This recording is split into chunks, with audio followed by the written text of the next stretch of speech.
The first time Rhenna Morrow saw the dowry chest, she was standing 3 rows back in a crowd of villagers who all had better reason to covet it than she did. The fair master had unveiled it at noon on the first day of the harvest circuit, and even from where she stood, elbow wedged against a farmer's wife who smelled of rosewater and fresh bread, Rhenna could see the quality of the joinery. Black walnut, oiled to a deep honey glow, with iron hinges forged in the old style and a lock plate shaped like a spray of wheat. The kind of thing a man commissioned when he meant to marry well, or a father gave when he wanted his daughter to remember him every time she folded a quilt. The crowd surged forward for a better look, and Rhenna stayed exactly where she was. 2 feet wide, 3 feet long, lined in cedar, the fair master called, his voice carrying over the noise of the midway. Donated by the widow Pascoe in honor of her late husband, God rest him, to be awarded to the winner of the long-shot competition on the final day. No entry fee, open to any man or woman of legal age who can draw a bow or throw straight.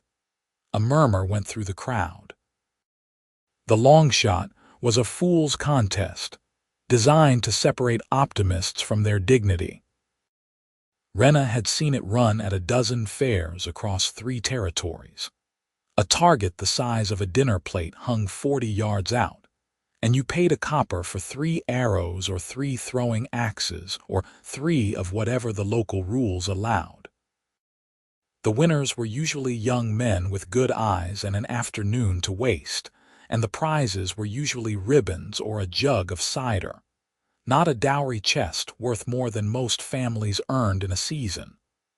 "Lord have mercy," the Rosewater woman murmured. "My Jeff would trade his good arm for a thing like that." Rhenna believed her.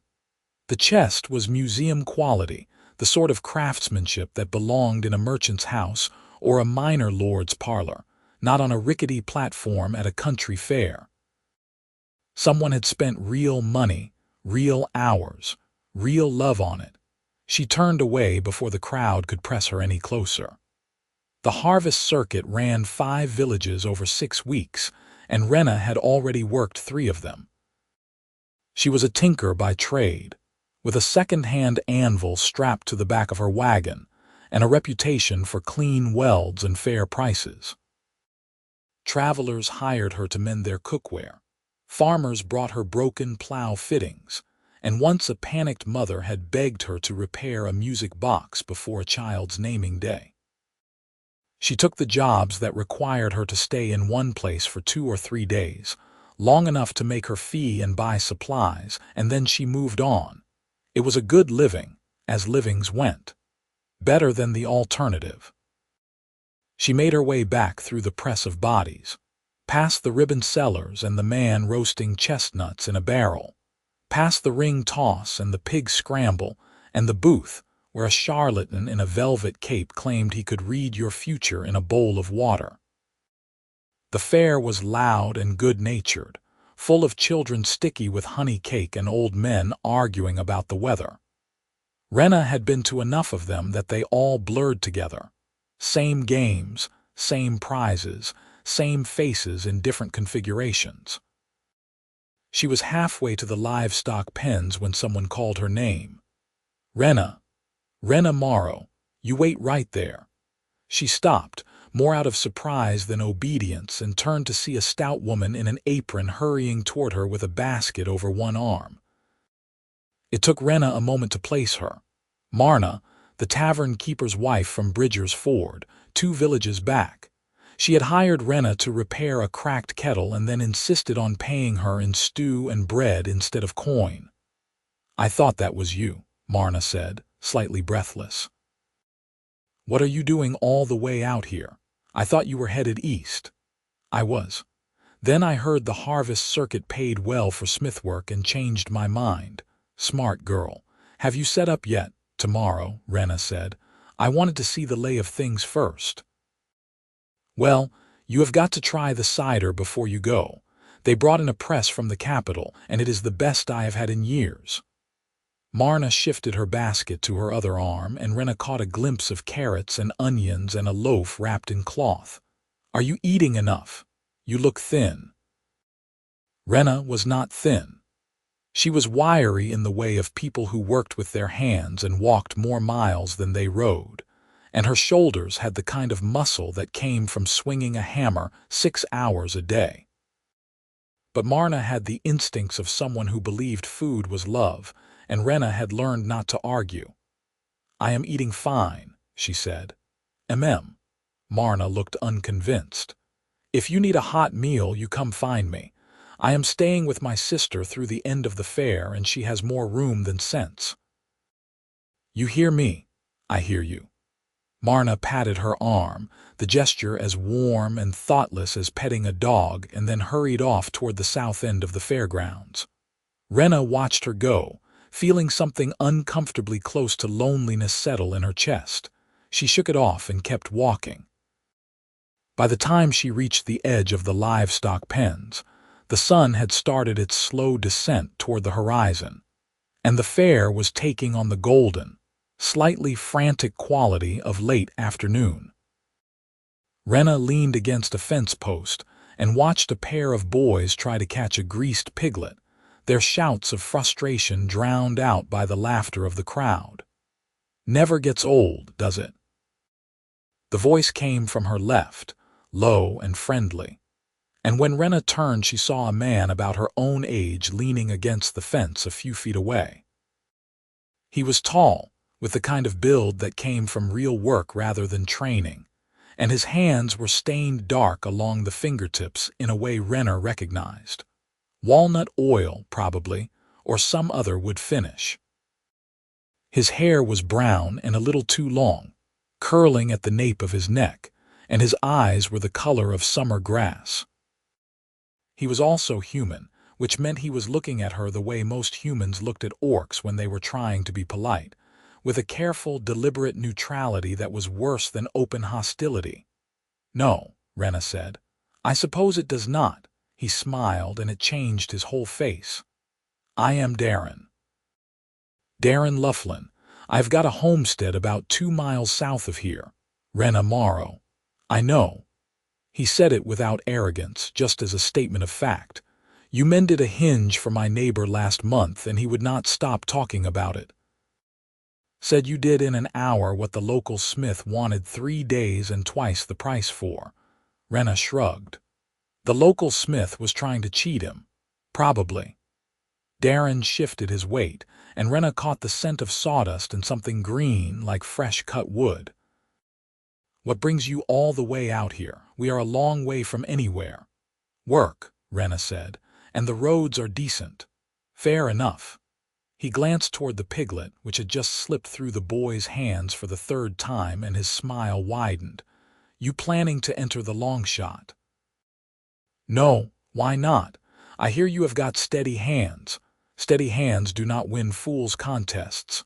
"Maybe not," Darren said, "but they do win prizes sometimes."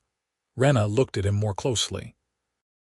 He was watching the piglet with the kind of easy focus that suggested he was only half paying attention to the conversation. But there was something deliberate in the way he had angled himself toward her, like he was offering her the option to keep talking or walk away. She should walk away. She had work to do, and standing here making small talk with a stranger was not going to get her anvil set up or her tools unpacked. "What do you do?" she asked instead. "Fletcher," Darren said. "Arrows mostly, and bows when someone can afford to commission one. I have got a small apple orchard too, but that is more stubbornness than profit." "Stubbornness pays better than you would think," he laughed, a genuine sound that made something in Rhenna's chest loosen. "I will have to remember that. You staying through the whole circuit? That is the plan." "Good," Darren said, and this time when he looked at her, there was no careful neutrality in his expression, just interest, warm and uncomplicated. "Then I will see you around." He pushed off the fence and walked away before Rhenna could decide whether she wanted him to stay. She stood there for a long moment, watching the boys finally corner the piglet, and tried to ignore the small, insistent voice in the back of her mind that said she was already in trouble. The next morning, Rhenna set up her workspace at the edge of the fairgrounds, in a patch of trampled grass between a candle maker and a woman selling embroidered linens. It took her 2 hours to unload the anvil, arrange her tools, and build a small forge out of firebrick and scrap iron, and by the time she was finished, her arms ached and her shirt was damp with sweat. The first customer arrived before she had even lit the forge. "Excuse me, miss, but are you the tinker?" Rhenna turned to find an older man holding a dented pot in both hands like an offering. His face was weathered and kind, and he was looking at her tusks with the kind of curiosity that suggested he did not see many orcs. "I am," Rhenna said. "Thank the Lord. My wife sent me to find you, said if I came back without getting this fixed, she would brain me with it." Rhenna took the pot and examined it. The dent was shallow but widespread, the kind of damage that happened when someone dropped something heavy into a pot from a height. "Fixable, but it would take time. I can have it ready by tomorrow," she said. "That is fine, that is fine. What do I owe you?" 2 coppers. The man paid her without haggling, and Rhenna set the pot aside with a mental note to start on it that evening. By midday, she had taken in 5 more jobs: a cracked skillet, a broken door hinge, a bent fire poker, a snapped knife blade, and a request to make a new latch for a chicken coop. It was good, steady work, the kind that kept her hands busy and her mind quiet. She was halfway through straightening the fire poker when Darren appeared. "Busy?" he asked. Rhenna glanced up. He was carrying a satchel over one shoulder and had a smudge of something dark on his jaw, and he looked even better in daylight than he had the day before. "Always," she said. "Good. I like watching people work." He set the satchel down and leaned against the edge of her workspace, careful not to touch anything. "Mind if I stay?" Rhenna minded, but not in the way he probably thought. She minded because his presence made her hyper-aware of the way her hands moved, the angle of her shoulders, the fact that she had not bothered to braid her hair that morning and it kept falling into her face. "It is a free country," she said. Darren grinned. "That is what I thought." He stayed for an hour, watching her work in a comfortable silence that should have been awkward but was not. Once, when she needed a pair of tongs that were just out of reach, he handed them to her without being asked. Another time, when a gust of wind sent a scrap of paper skittering across the grass, he chased it down and brought it back. "You are good at this," he said eventually. "I know." "No false modesty. Why bother?" Rhenna set the poker aside and reached for the skillet. "I have been doing this since I was 14. If I were not good at it by now, I would have starved." "Fair point." Darren shifted his weight, and Rhenna caught the scent of apples and wood smoke. "Where did you learn?" "A man in the Eastern Territories. He needed someone to work the bellows and did not care that I was an orc." "Smart man, he was." Rhenna tapped the skillet with one knuckle, testing the crack. "He died 3 years ago, left me his tools and his wagon. I am sorry. Do not be. He was old and he went in his sleep." "That is more than most people get." Darren was quiet for a moment, and when Rhenna looked up, he was watching her with an expression she could not quite read. "What?" she said. "Nothing, just thinking." "About what?" "About how most people would have dressed that up, made it a sad story." "It was not a sad story," Rhenna said. "It was just a story." Darren smiled, and this time there was something softer in it, like he had just figured out the answer to a question he had not known he was asking. "You want to get dinner later?" he asked. Rhenna's hand stilled. "Why?" "Because I like talking to you and I am hungry, and doing both at the same time seems efficient. I do not have time for dinner. You have to eat." "I can eat here." "You could," Darren agreed.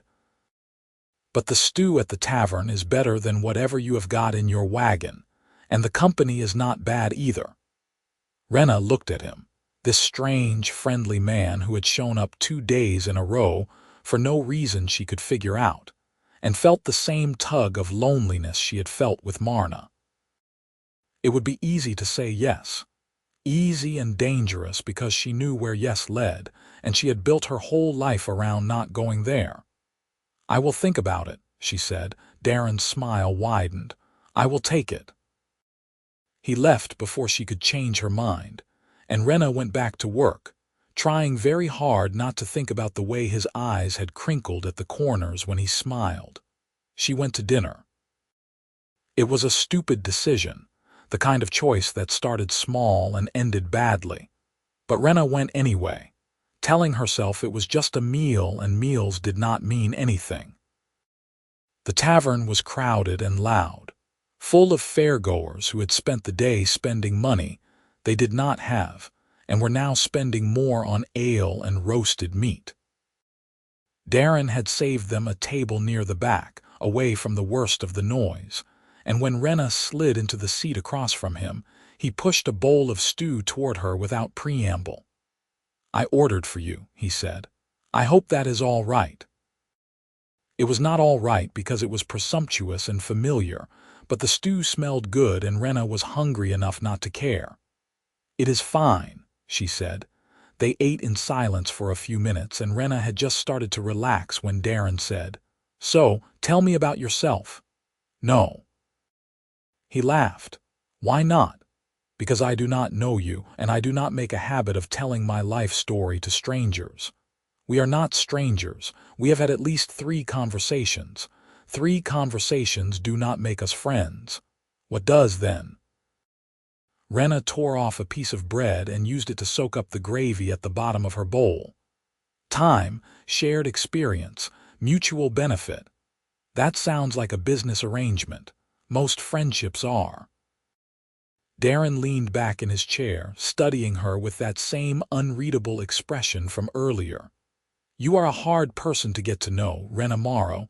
I know. Is that on purpose?" "Yes." "Why?" Rhenna set down her spoon.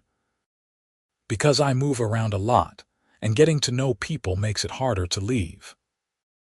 It was more honesty than she had meant to give him, and for a moment she thought he would press. Ask her why she moved or where she was going or any of the other questions people always asked when they wanted to fix you. But Darren just nodded, like what she had said made perfect sense, and said, "Fair enough." They finished the meal talking about small things, the quality of the fairgrounds, the weather, the price of iron in the eastern markets. It was easy, undemanding conversation, the kind Rhenna could handle, and by the time they left the tavern, she had almost forgotten why she had been nervous in the first place. Darren walked her back to her wagon, even though she had not asked him to, and stopped a few feet away from the door. "Thank you for dinner," Rhenna said. "Thank you for coming." Darren hesitated, then added, "I know you said you move around a lot, but if you are still here next week, there is a dance on the green. You should come." "I do not dance." "Neither do I. We cannot dance together." Rhenna felt the corner of her mouth twitch. "I will think about it." "That is all I am asking." He left, and Rhenna climbed into her wagon, lit a candle, and sat on the narrow cot that served as her bed. The space was small and cramped, filled with tools and spare leather and bags of nails, and it smelled like metal and smoke and the faint, lingering scent of the road. It was the only home she had, and it was enough. It had to be. The long-shot competition was held on the final day of the fair, and by the time Rhenna made her way to the archery range, half the village had turned out to watch. She had not planned to go. She had work to finish and supplies to buy, and standing in a crowd to watch people throw axes at a target the size of a bread plate seemed like a waste of time. But Marna had found her that morning and insisted, and Rhenna had learned that arguing with Marna was like arguing with the weather, pointless and exhausting. The range was set up in a long, flat field at the edge of the fairgrounds, with the target hung from a wooden frame 40 yards out. The rules were simple. 3 attempts per contestant, any weapon allowed, and the person who came closest to the center won. There was a table set up near the shooting line, and behind it sat the fair master and 2 judges, all of them looking faintly bored. And on the platform behind them, gleaming in the afternoon sunlight, was the dowry chest. Rhenna had forgotten how beautiful it was. The black walnut seemed to glow from within, and the iron fittings were polished to a mirror shine. Someone had opened the lid, and she could see the cedar lining, pale and fragrant, just waiting to be filled. "Ridiculous, is it not?" Marna said, following her gaze. "All that fuss over a box." "It is a nice box," Rhenna said. "It is a nice box that no one here is going to win. The closest anyone has come so far is 6 inches off center, and there are only 3 contestants left." Rhenna watched as a young man stepped up to the line, drew back his arm, and sent a throwing axe spinning toward the target. It hit low and to the left, and the crowd groaned. "Who is left?" Rhenna asked. "Jeff Tanner, Bess Caro, and that Fletcher from the South Valley." Marna craned her neck. "The one with the nice smile, what was his name?" "Darren Loughlin." "That is the one, you know him. We have talked a few times." Marna gave her a look. "Talked?" "Yes, talked." "Hum." Marna's tone suggested she did not believe a word of it, but before Rhenna could defend herself, the fair master called Darren's name. He stepped up to the line with a bow in one hand and a quiver slung over his shoulder, and the crowd quieted. Rhenna had seen enough archers to recognize good form when she saw it, and Darren had it. Shoulders loose, stance balanced, his focus so complete it was like the rest of the world had stopped existing. He knocked the first arrow, drew, and released in one smooth motion. The arrow hit 2 inches left of center. The crowd murmured, impressed, and Darren knocked the second arrow. This one hit an inch below the first, and the murmur grew louder. "He might actually do it," Marna whispered. Darren knocked the third arrow, and Rhenna found herself holding her breath.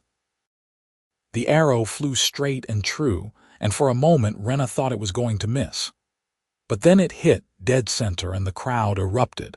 The fair master stood, conferred with the judges, and then raised his hand for silence.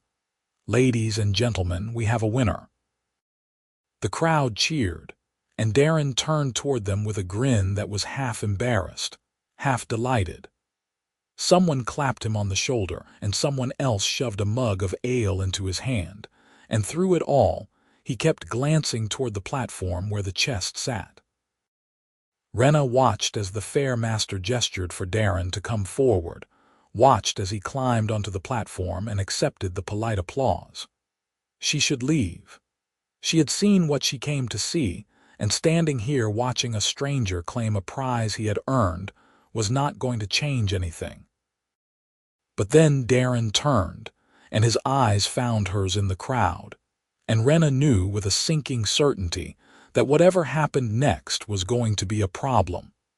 The fair master handed Darren the chest, and Darren took it, his hands careful on the polished wood. He said something Rhenna could not hear, and the fair master laughed and waved him off the platform. Darren climbed down, the chest tucked under one arm, and walked straight toward her. The crowd parted to let him through, and Marna grabbed Rhenna's arm hard enough to bruise. "Oh Lord," Marna whispered, "he is coming over here, I can see that. Why is he coming over here? I have no idea." But she did. She knew exactly why he was coming, and she wanted to turn and walk away before he could make this worse. Darren stopped in front of her, slightly out of breath, his hair disheveled and his grin bright enough to hurt. "Rhenna," he said. "Congratulations," Rhenna said. "That was good shooting. Thank you." He shifted the chest, and for a moment Rhenna thought he was just going to stand there basking in the attention. But then he held it out to her, and the noise of the crowd seemed to drop away. "What are you doing?" Rhenna asked. "Giving you this."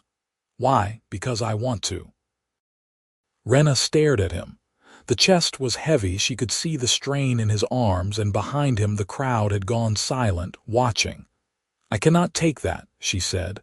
"Why not?" "Because you want it. And now I am giving it to you." Darren's smile softened and his voice dropped low enough that only she could hear. "No one has ever won you anything, have they?" Rhenna's throat went tight. "That is not the point." "It is exactly the point." Darren took a step closer, and Rhenna could see the flecks of gold in his eyes, the faint scar above his left eyebrow. "Take it, Rhenna, please." She should say no.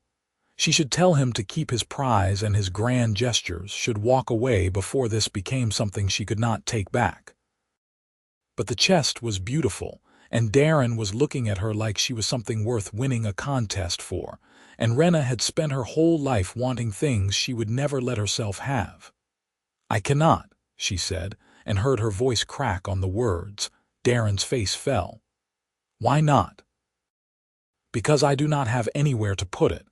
It was the truth, plain and simple, and it hit Darren like a physical blow. He looked down at the chest, then back at her, and Rhenna saw the moment he understood. "You live in your wagon," he said. "Yes." "And you move every few weeks." "Yes." "So a chest is furniture," Rhenna finished. "And furniture is for people who stay." The crowd was still watching, and Rhenna could feel their eyes on her like a weight. She turned and walked away, fast enough that Darren could not follow, and did not stop until she reached her wagon. She climbed inside, shut the door, and sat on the cot with her head in her hands.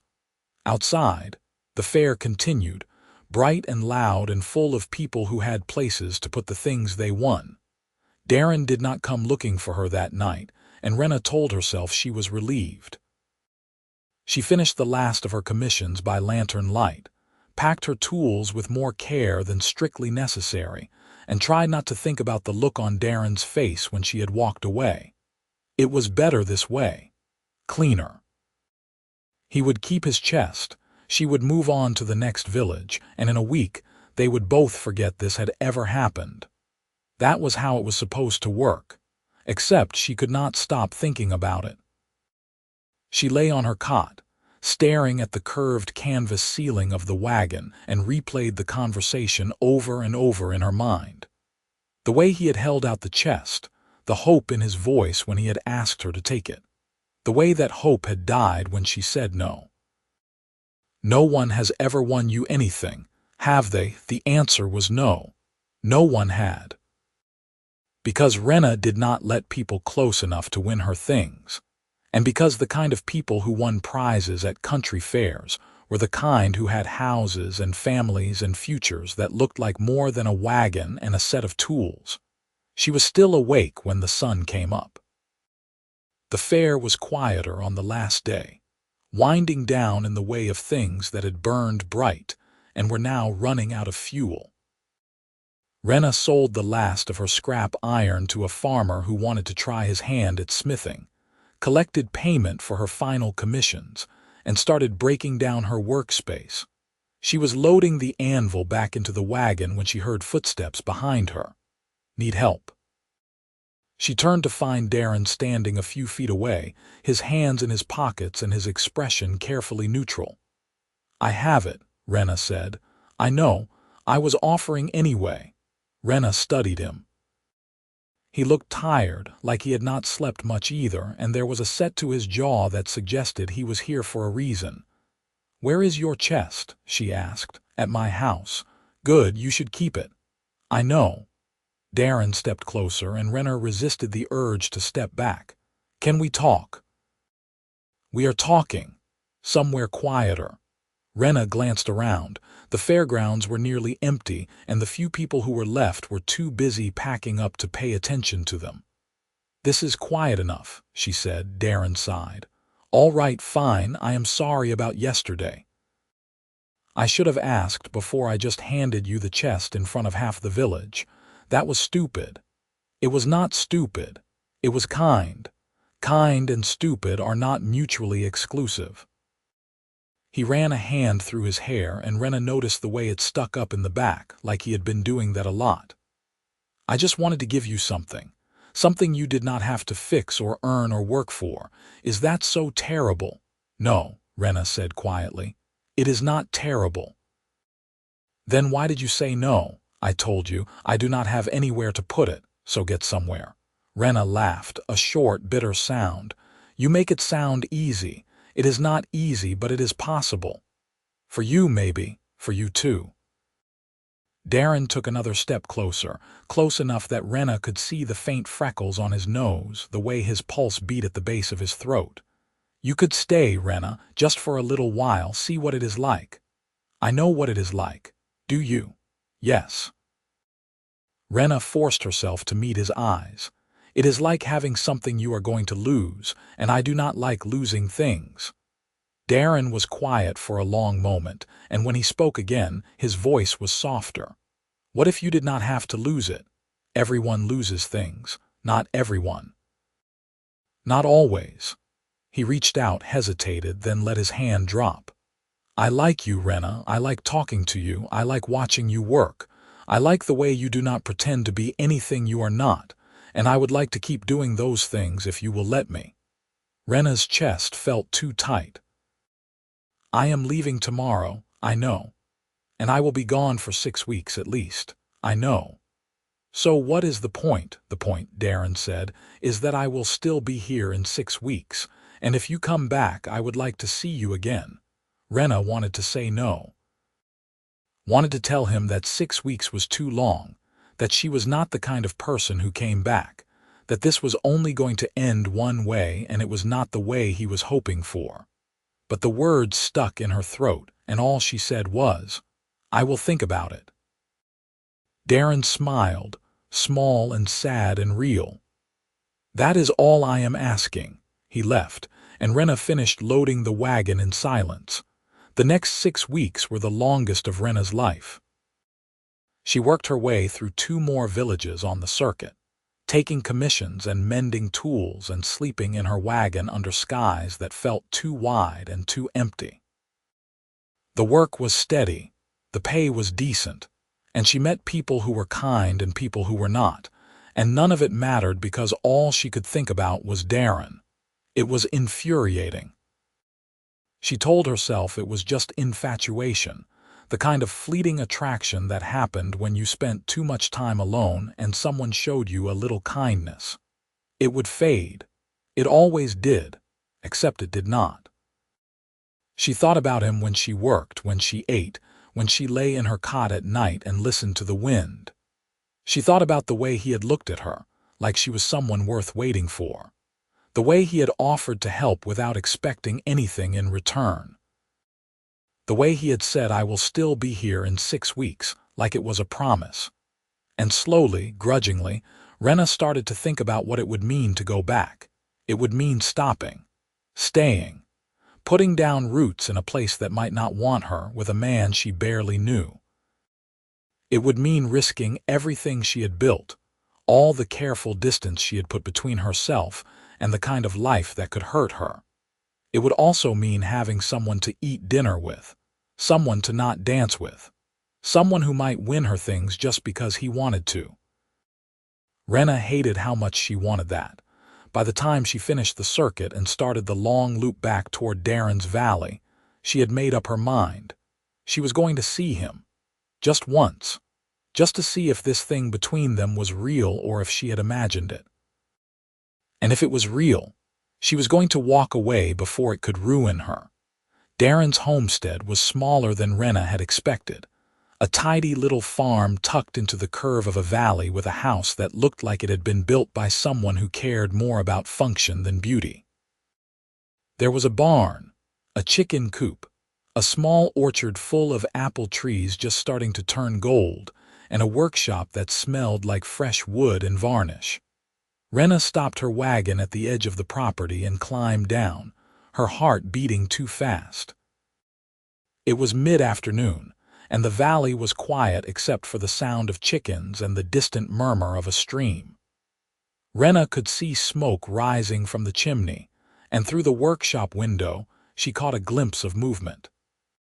She walked up the path, her boots crunching on gravel, and stopped outside the workshop door. Darren was inside, bent over a workbench with a half-finished bow in his hands. He was so focused he did not hear her approach, and for a moment Rhenna just stood there watching him work. He looked good. Tired, maybe, with shadows under his eyes that suggested he had been working too hard, but good. Real. Like something she could reach out and touch. She knocked on the doorframe and Darren looked up for a moment. He just stared at her, like he could not quite believe she was real. Then he set down the bow, crossed the workshop in 3 long strides, and pulled her into a hug so tight it knocked the breath out of her. "You came back," he said, his voice rough. "I said I would think about it." And Rhenna pulled back just enough to look at him. "I am still thinking." Darren laughed, and it sounded like relief. "Good enough." He invited her inside, made her tea, and showed her around the homestead with the kind of pride that came from building something with your own hands. The house was small but well kept, with a kitchen that smelled like bread and a sitting room that had a fireplace big enough to heat the whole space. There was a bedroom on the ground floor with the door half open, and through it Rhenna could see an old woman asleep in a chair by the window. "That is my grandmother," Darren said quietly. "She has been sick for a while. I take care of her." Rhenna looked at the old woman, at the careful way Darren had arranged the blankets around her shoulders, and felt something shift in her chest. "How long?" she asked. 3 years. Maybe less." "The doctor is not sure."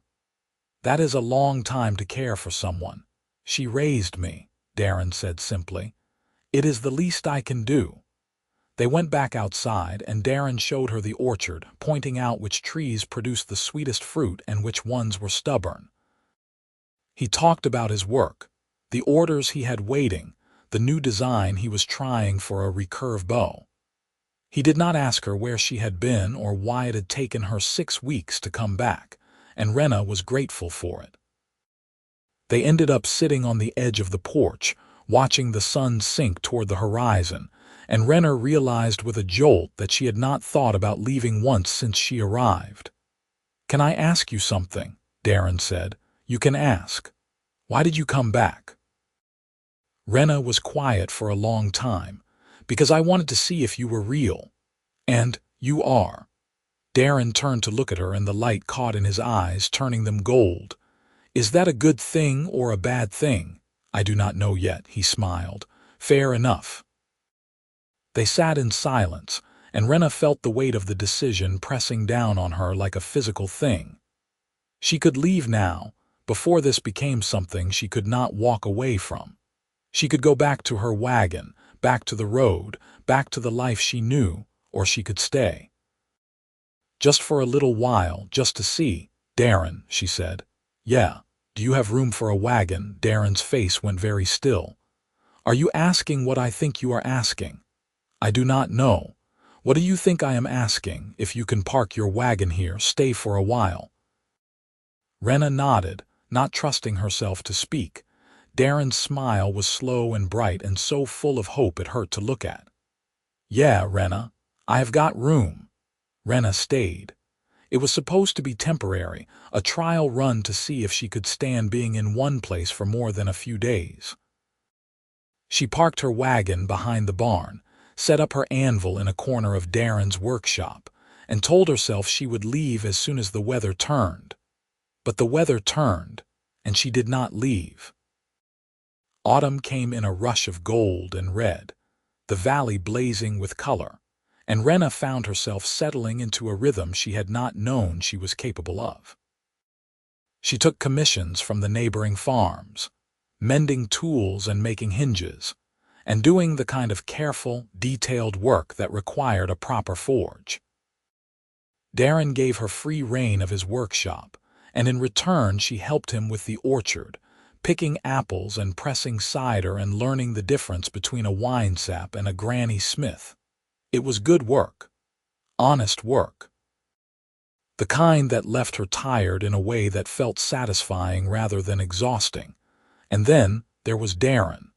He was easy to be around in a way Rhenna had not expected. He did not press her to talk when she did not want to, did not ask her to be anything other than what she was. He made her laugh with stupid jokes, brought her tea when she was working late, and once when she burned her hand on a hot rivet, he spent 20 minutes fussing over her like she had lost a limb. "It is just a burn," Rhenna said, exasperated. "It is a bad burn. I have had worse." "That does not make this one better." Darren wrapped her hand in a clean cloth and gave her a look that was half stern, half worried. "You need to be more careful." "I am always careful. You are always competent. That is not the same thing." Rhenna did not have an argument for that, so she let him finish bandaging her hand and tried to ignore the way her heart was beating too fast. They fell into each other slowly, in increments so small Rhenna did not notice until it was too late to stop.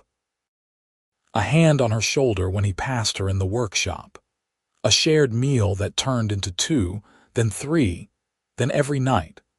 The way he started asking her opinion on things, like her thoughts mattered, like she was someone whose judgment he trusted. And then, one night in late October, he kissed her. They had been sitting on the porch, watching the stars come out, and Rhenna had been talking about a commission she was working on. Something complicated involving a broken wagon axle and a farmer who did not understand why it could not be fixed overnight. Darren had been listening with that focused attention he always gave her, and when she finished, he leaned over and kissed her, soft and careful, like he was afraid she might break. Rhenna froze. Darren pulled back immediately, his face going red. "I am sorry. I should have asked." "Why did you do that?" Rhenna asked. "Because I wanted to, because I like you, because I have been thinking about it for weeks and I could not help myself." He ran a hand through his hair, looking miserable. "I am sorry. I will not do it again." "What if I want you to?" Darren went very still. "Do you?" Rhenna did not answer with words. She leaned forward and kissed him back, and this time it was not soft or careful. It was hungry and desperate and full of all the things she had been trying not to feel. When they finally pulled apart, both of them were breathing hard. "Oh," Darren said. "Yeah, so, does this mean you are staying?" Rhenna wanted to say yes, wanted to tell him that she was done running, that she would stay here with him and his grandmother and his orchard and never leave, but the words would not come. "I do not know," she said instead. Darren's face fell, but he nodded. "Okay, I am sorry. Do not be. I knew what I was getting into." But he had not. Neither of them had. Because what had started as a temporary arrangement was turning into something real, and Rhenna did not know how to handle that. Winter came early that year, and with it came the hard conversations Rhenna had been avoiding. Darren's grandmother got worse. She stopped eating, stopped getting out of bed, and the doctor told Darren to prepare himself. Rhenna watched him care for her with a patience and tenderness that made her chest ache, and she helped where she could, bringing broth and stoking the fire and sitting with the old woman when Darren needed to sleep. It was during one of those long, quiet nights that Darren's grandmother finally spoke to her. "You are the Orc girl," she said, her voice thin and rasping. "Yes, madam. The one my grandson is in love with." Rhenna's throat went tight. "I suppose." The old woman studied her with eyes that were still sharp despite the illness. "You planning to stay?" "I do not know." "That is a coward's answer," Rhenna bristled. "I am not a coward." "Then give me a brave answer." Rhenna looked down at her hands, at the scars and calluses that marked a life spent working. "I do not know how to stay, so learn." "It is not that simple." "It is exactly that simple."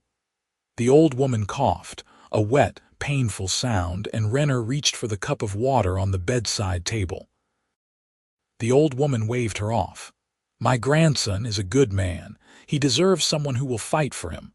I know." "Then fight." The old woman closed her eyes, and Rhenna sat there in the dark, feeling the weight of the words settle over her like a blanket. 2 weeks later, Darren's grandmother died in her sleep. Darren took it hard, the way people do when they lose someone they have been caring for so long they forgot what life looked like without them.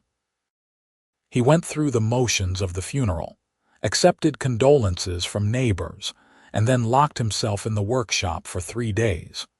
Rhenna let him grieve, because she understood that some kinds of pain needed space. But on the 4th day, she brought him food and made him eat, and when he tried to argue, she told him to shut up and listen. "Your grandmother told me to fight for you," Rhenna said.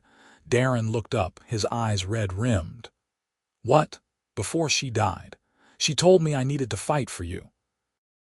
"She said that?" "Yes." Darren was quiet for a long moment. "What did you say?" "I did not say anything, but I have been thinking about it." Rhenna took a breath. "I am not good at staying, Darren. I do not know how to be the kind of person who puts down roots, but I want to try. For you." Darren's face crumpled, and he pulled her into his arms, holding her so tight she could barely breathe. "I love you," he said, his voice muffled against her shoulder. "I know," Rhenna said. "You love me." Rhenna hesitated, because saying it out loud felt like stepping off a cliff. But then she thought about the last 4 months, about the way Darren had made space for her in his life without asking her to change, and she knew there was only one answer. "Yes," she said, "I do." Darren pulled back just enough to kiss her, and Rhenna let herself fall. Spring came slowly, melting the snow and turning the valley green, and with it came the question Rhenna had been avoiding. She could not live in her wagon forever. It was cramped and cold, and now that she was spending most of her time in Darren's house, it felt more like a storage shed than a home. But moving into the house felt too permanent, too much like admitting she was never going to leave. It was Darren who finally brought it up. "There is a stall at the fair," he said one morning over breakfast. "The old tinsmith retired, and they are looking for someone to take it over." Rhenna looked up from her porridge. "What kind of stall?" "A permanent one. You would have a forge, a workshop, space to take commissions." "It is not much, but it is yours if you want it. Permanent." "Yeah." Rhenna set down her spoon. "Why are you telling me this?" "Because I think you should take it." "You want me to stay?" "I want you to be happy," Darren said. "And I think you would be happy doing work you love in a place where people know you. But if that is not what you want, I will understand." Rhenna looked at him, at this kind, patient man who had given her space and time and never once asked her to be anything other than herself, and felt something inside her finally break open. "I want to stay," she said, "but I do not know how. Then we will figure it out together." It was not a perfect answer, but it was enough. The stall was a small building at the edge of the fairgrounds, with a forge built into one wall and enough space for an anvil and a workbench. It was drafty and needed repairs, but it was solid, and when Rhenna stood in the middle of it, she could see the possibilities. She took the job. It was not easy. She had to learn how to manage a permanent workspace, how to build relationships with customers who expected her to be there week after week, how to plan for the future instead of just living day to day. But Darren helped, and so did Marna, and slowly, grudgingly, Rhenna started to feel like she belonged. She also started to realize that staying did not mean giving up the road entirely. The valley was at the center of a network of villages, and Rhenna found that she could visit each one in a circuit, taking commissions and delivering finished work, and be back home within 8 days. It was not the same as living on the road, but it was close enough that she did not feel trapped. "You are building a route," Darren said one evening, watching her mark distances on a map. "I suppose I am." "That is smart." "It is survival," Rhenna said. "I need to move, Darren. I always have. This way I can move and still come back." Darren smiled. "I can live with that." They settled into a new rhythm, one that felt more sustainable than the old one. Rhenna worked her circuit, Darren tended his orchard and took commissions for boughs, and in the evenings they came together in the house that was slowly starting to feel like theirs. It was not perfect. There were arguments, misunderstandings, nights when Rhenna lay awake and wondered if she had made the right choice. But there were also mornings when she woke up next to Darren and felt something close to contentment, and that was enough to keep her trying. And then, one day in late spring, Darren came home with the chest. Rhenna was in the workshop, finishing a set of hinges for a neighbor, when she heard the door open. She looked up to find Darren standing in the doorway, the black walnut chest tucked under one arm. "What are you doing with that?" Rhenna asked, "Bringing it to you. I told you I could not take it, I know, but things are different now." Darren set the chest down on the workbench, his hands gentle on the wood. "You have got a place to put it, and I still want you to have it." Rhenna stared at the chest, at the beautiful joinery and the iron fittings and the cedar lining that smelled like hope. "Darren, you do not have to decide now," he said. "Just think about it, please." He left before she could argue, and Rhenna stood there, looking at the chest, and felt the last of her resistance crumble. It was just a box. A beautiful, impractical, completely unnecessary box. But it was also a promise. A reminder that she was someone worth winning things for.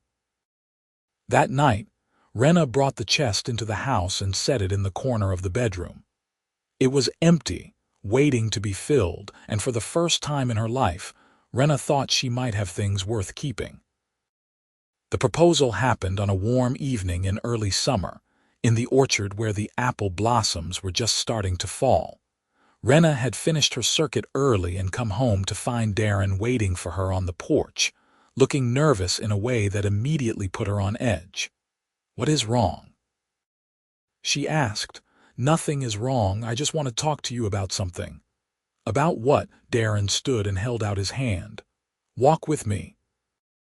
Rhenna took his hand, and he led her through the orchard, past the rows of trees heavy with green fruit, to a spot near the back where the grass was tall and soft. The sun was setting, painting the sky in shades of gold and pink, and the air smelled like earth and growing things. "I have been thinking," Darren said. "That is dangerous." He smiled, but it was shaky. "I have been thinking about us, about what we have built here, and I realized something." "What?" "I do not want to do this alone anymore." Darren turned to face her, and Rhenna saw that his hands were shaking. "I want to wake up next to you every morning. I want to fight with you about stupid things and make up before dinner. I want to fill that chest with quilts and blankets and things we chose together. I want to build a life with you, Rhenna, a real one." Rhenna's heart was beating so hard she thought it might break through her ribs. "Darren, I am asking you to marry me." The words hung in the air between them, and Rhenna felt the world tilt. She had known this was coming. Had felt it building over the last few months, in the way Darren looked at her, the way he talked about the future like she was going to be in it. But knowing and hearing were two different things, and now that the question was out there, Rhenna did not know what to say. "You do not have to answer now," Darren said quickly. "I just wanted you to know that I am serious about this, about us." Rhenna looked at him, at this man who had waited for her, who had given her space and time and a place to come back to, and she realized that she had already made her choice. She had made it the day she came back. "Yes," she said. Darren's face went blank. "Yes. Yes, I will marry you." For a moment, Darren just stared at her like he could not quite believe what he had heard. Then he laughed, bright and incredulous, and pulled her into a kiss that tasted like apples and hope. When they finally pulled apart, both of them were grinning like idiots. "You are sure?" Darren asked. "I am sure." "You are not going to change your mind tomorrow." "I might," Rhenna said. "But I will still be here." Darren laughed again and pulled her close, and they stood there in the orchard, wrapped in each other, as the sun sank below the horizon and the first stars came out. The wedding was small and simple, held in the orchard on a bright afternoon in late summer. Marna and her husband came, along with a handful of neighbors and the priest from the village church. Rhenna wore a dress that Marna had insisted on making for her, pale green linen with embroidery at the cuffs, and Darren wore a clean shirt and a nervous smile. The ceremony was short, the kind of practical, no-nonsense affair that suited them both.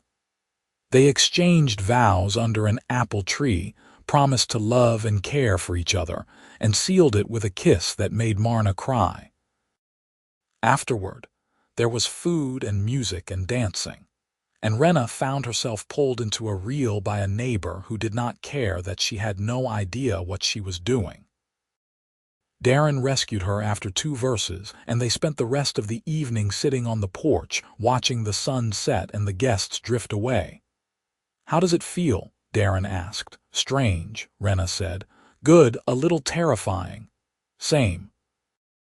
They sat in comfortable silence, and Rhenna thought about all the things that had led her here. The fairs, the road, the years of moving and never stopping. It felt like another life, something that had happened to someone else. "You regret it?" Darren asked quietly. Rhenna thought about it, really thought about it, and realized the answer was easy. "No," she said. "I do not." Darren smiled and took her hand, and they sat there together as the night came on.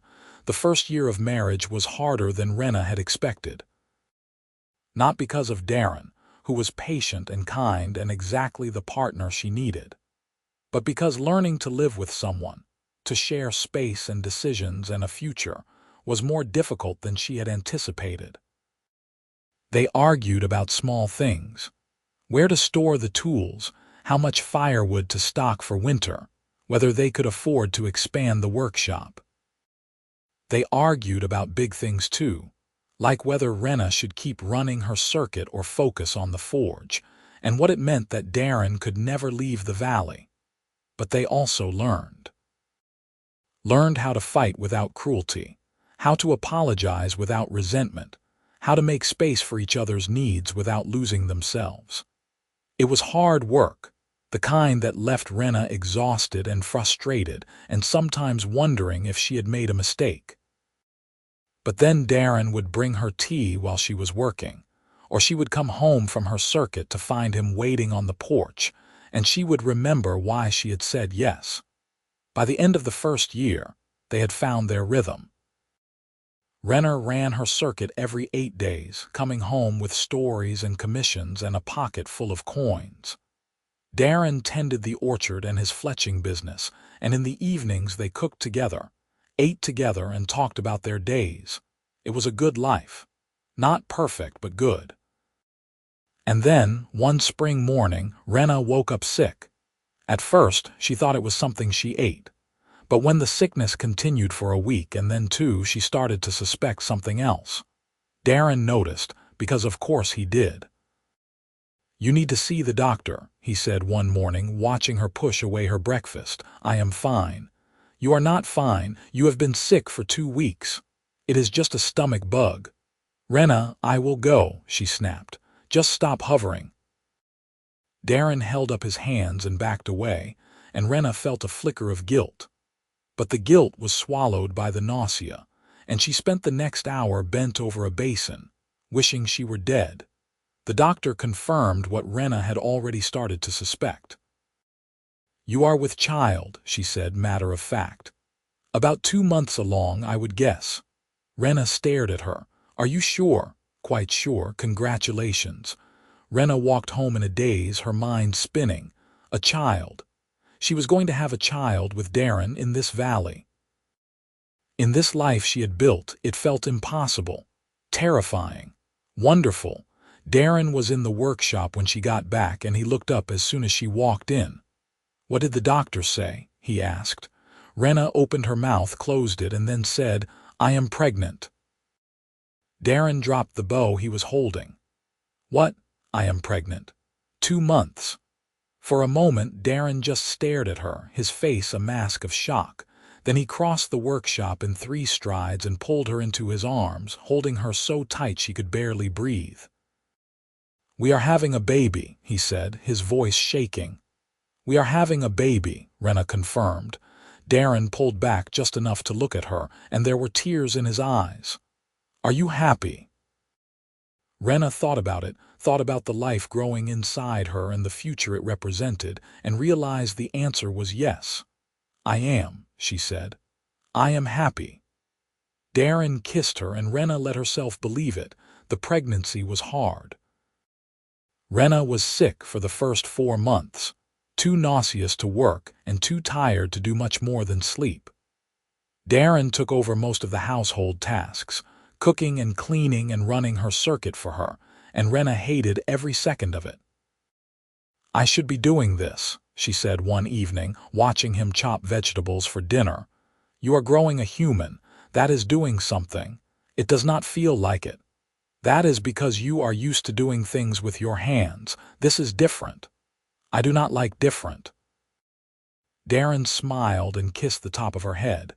"I know, but you will get through it." He was right. By the 5th month, the sickness faded, and Rhenna started to feel more like herself. She went back to work, taking smaller commissions and cutting her circuit down to 4 villages instead of 6. Her belly grew, round and heavy, and she felt the baby move inside her, tiny flutters that turned into kicks. Darren was fascinated by it. He would rest his hand on her stomach and talk to the baby, telling it about the orchard and the workshop and all the things they were going to do together. It was ridiculous and sweet, and Rhenna loved him for it. By the time winter came, Rhenna was huge, her belly so big she could barely see her feet. She stopped working entirely, unable to stand for long periods, and spent her days nesting, filling the chest with blankets and baby clothes and all the things they would need. The baby came on a cold night in early February, after 12 hours of labor that left Rhenna exhausted and swearing she was never doing this again. But then the midwife placed the baby in her arms, tiny and red-faced and wailing, and Rhenna forgot every bit of the pain. "It is a girl," the midwife said. Rhenna looked down at her daughter, at the tiny fingers and the pointed ears and the small, barely their tusks, and felt her heart break open. "Hello," she whispered. The baby stopped crying and looked at her, and Rhenna fell in love all over again. Darren came in a moment later, his face pale and his hands shaking. "Is she you? We are fine," Rhenna said. "Come meet your daughter." Darren sat beside her on the bed and looked down at the baby, and Rhenna saw the same awe in his face that she felt. "She is perfect," he said. "She is." "What should we name her?" Rhenna thought for a moment, then said, "Bryn." "Bryn," Darren repeated. "I like it." He reached out and touched the baby's tiny hand, and Bryn wrapped her fingers around his, holding on tight. The first year with Bryn was chaos. She was a fussy baby, prone to colic and night wakings, and Rhenna spent more hours than she cared to count walking the floor with her, trying to soothe her back to sleep. Darren helped when he could, but he was not built for sleepless nights the way Rhenna was, and after the 3rd time he fell asleep standing up, Rhenna banned him from the night shift. But despite the exhaustion, Rhenna found herself happier than she had ever been. Bryn was a joy. She was curious and bright, with her father's smile and her mother's stubbornness, and watching her grow was like watching a miracle unfold. She learned to roll over, then to sit up, then to crawl, and by her 1st birthday she was pulling herself up on furniture and taking wobbly steps. Rhenna went back to work when Bryn was 6 months old, taking her along on the circuit in a sling Marna had made. It was hard, juggling a baby and commissions, but Rhenna managed. She always did. And then, when Bryn was 2, Rhenna got pregnant again. This time it was easier. She knew what to expect, knew how to manage the sickness and the exhaustion. And when the baby came, another girl with dark hair and green skin, Rhenna felt like an old hand. They named her Mina, and she was everything Bryn was not. Calm, easy, content to sit and watch the world go by. Rhenna loved her fiercely, the way she loved all her children, and wondered how she had ever thought she could live without this. The years passed in a blur of work and children and love. Rhenna and Darren had 4 more children over the next decade. Another girl named Kessa, a boy named Carrick, another girl named Kyra, and a final girl named Ilara. The house was loud and chaotic, full of laughter and arguments and the kind of mess that came with raising 6 children, and Rhenna would not have traded it for anything. She still ran her circuit, though it was slower now, with children to manage and a business that had grown beyond what she could handle alone. Darren helped, and so did the older children, and together they built something that felt solid and real. The dowry chest sat in the corner of the bedroom, filled to the brim with quilts and blankets and baby clothes that had been passed down through 6 children. It was battered and worn, the finish dulled by years of use, but it was still beautiful. And every time Rhenna looked at it, she thought about the day Darren had handed it to her, and the choice she had made to stay. It had been the right choice. On a warm evening in late summer, when the orchard was heavy with fruit, and the children were playing in the yard, Rhenna and Darren sat on the porch and watched the sun set. Bryn, now 16, was teaching Mina how to braid her hair. Kessa and Kyra were chasing Carrick through the trees, their shouts of laughter carrying on the breeze. And Ilara, the youngest at 5, was sitting in Darren's lap, half asleep and thumb in her mouth. "We did all right," Darren said. "We did better than all right," Rhenna said. Darren smiled and reached for her hand, lacing their fingers together. "I love you. I love you too." They sat in comfortable silence, and Rhenna thought about the life they had built. It was not perfect. There had been hard times, moments when she had wanted to run, nights when she had wondered if she was doing it right. But there had also been so much joy, so much love, that the hard times felt small in comparison. She had a home, a family, a future. And it had all started with a dowry chest and a man who thought she was worth winning for. Rhenna squeezed Darren's hand and looked out at the orchard, at the children playing and the sun sinking low, and felt something she had spent most of her life afraid to feel: contentment. She was home. And she was staying.